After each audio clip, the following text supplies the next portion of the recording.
রাজশাহী পানি উন্নয়ন বোর্ডের কিছু ঠিকাদারি প্রতিষ্ঠানে অনিয়ম ও দুর্নীতির বিরুদ্ধে মানববন্ধন করেছেন স্থানীয় ঠিকাদাররা।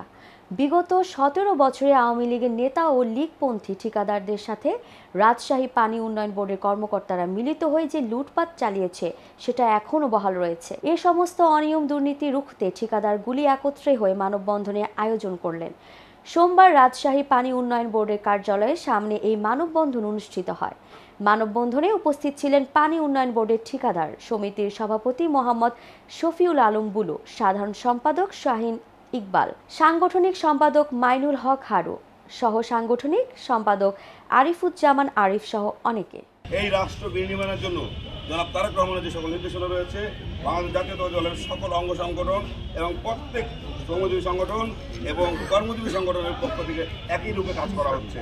তারই ধারাবাহিকতায় আজকে রাজশাহী পানি উন্নয়ন বোর্ডে আমরা উপস্থিত হয়েছি। আগামী দিনে যে ধরনের টেন্ডার হবে সেই টেন্ডারে আমাদের যারা লাইসেন্স থাকবে সেই লাইসেন্সের এগেনস্টে পার্টিসিপেট করার অ্যাবিলিটি থাকতে হবে।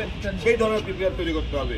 পিপিআর পরিবর্তন না করলে আমরা কোনোভাবেই ওই দালালদের লাইসেন্স বাদ করতে পারবো না। তাদের যে লাইসেন্সগুলো আছে তাদেরকে ব্ল্যাকলিস্ট করতে হবে এবং যে নিয়ম ভাবে সবাই যেন কাজ করতে পারে